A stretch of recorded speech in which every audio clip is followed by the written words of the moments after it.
Okay, so I've arrived at Garlands in Tamworth for their 100 registered ABT competition. I'm at the back of layout A, and we can see that there's two carousels loaded up with orange targets, and we can get an idea of the background and the colour of the sky and the ambient light level that we're going to be shooting in today, which isn't particularly good. Now, I've got the Randolph Ranger Falcon here, and fitted into it is the medium light lens. So if we just have a little look at the stack, if we can get that into focus, that'd be brilliant. So we can see that there's a definite uplift, a boost, an enrichment of the orange target pigmentation in that stack with the lens in place compared to without. And obviously this is going to be on a static target. So I'm going to go out and shoot my first 25 registered targets with this on. I'm going to have a little look to see how we get on, have a look at how the target stands out against the background. I'll be interested to see how it stands out against this grey sky, because that's always the killer for shooters of orange targets is when it breaks from the bank into that greyness. So we'll have a little look with the medium light lens and we'll report back shortly. Okay, so just finished and shot a pretty underwhelming 22 out of 25. First impressions are pretty good. The target definitely stands out nicely when it's flying. There's no strobing, it's a nice, crisp, clear, sharp image. I wonder whether this lens might be a little bit too dark to work with this light condition. The break into that grey background, like we hypothesised at the start, was problematic, so it did start to lose a little bit in the grey. Now, theoretically, a darker lens, whilst actually letting less light in, a darker lens is actually going to have more enrichment, it's going to have more pop on the target. So I'm actually going to have a little go with going darker. I'm going to have a look at some targets first with a darker lens, and then if I need to, I'll make a transition into that RIACT low light lens, that high intensity yellow. Now, generally, yellow lenses don't work too well for me at the moment, but I'm going to give it a go and have a go, see if we can get something else and polish it a little bit and get a couple more kills on the card.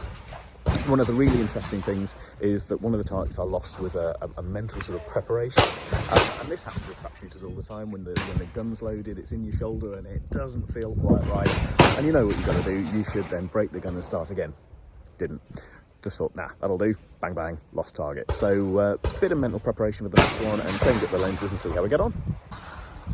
Okay, so I've just finished my second 25, this time using the Ranger RIACT bright light lenses. And what can I say but, wow, these lenses work. So whatever they've done with the formulation, I've never seen an orange target as quickly or as early as that, ever. Interestingly, the light conditions changed. So rather than it being dark and dull, the sun actually did start to come out. And I think combined with that and the speed at which I was seeing the targets, I managed to miss quite a lot of them. So having missed, I think, 4 out of my first 5, I then went in to put in a pretty miserable 15 out of 25, which is not great. I reckon a lot of that was down to just misreading the targets and punching into them so quickly with sacrificing some control, because I was seeing those targets super, super fast. So I think I'm definitely going to use these lenses again, but what I'm going to do is arrange some lessons with Adam Gutteridge, who's currently number 2 in the ABT rankings. So we're going to spend some time here at Garlands, some time at Fodegler and Park Farm Shooting Ground to really grind in the sight pictures, which I'm going to learn from using these new super high definition lenses. So next I'm going to shoot 50 targets with my sort of go-to pillars, and we'll see how we get on. So I've just finished my final 50 targets using my sort of go-to pillar shooting glasses, and realistically changing my hat has probably made just as much difference as changing the lenses to the scores. What was noticeably different though with those Ranger RIACT lenses is how crisp and clean and vibrant the orange clays were. So scores wise, with the Ranger lenses, first layout 22, second layout was a 15, and that was, as we said, that was not great, and that was generally from my perspective because I was seeing the target so fast. I wasn't able to adjust my cadence and my technique to accommodate how quickly I was actually seeing those targets. Switching back to the pillars, a 21 and then a 17. So as I said, not a huge amount of difference, but the thing that I really did notice is the effect it had on timing. And obviously from a competitive perspective, keep on chopping and changing lenses and such isn't necessarily the best thing to do, but it was certainly a really interesting learning experience for me, and really fascinating to see that this time the lens technology that's been produced by Randolph Engineering does pretty much do what it says on the tin, from my perspective anyway. Bear in mind, these lenses are expensive, so it's probably something that's worth trying before you buy. because it's not as if they're a, you know, 20, 30, 40, 50 pound piece of kit.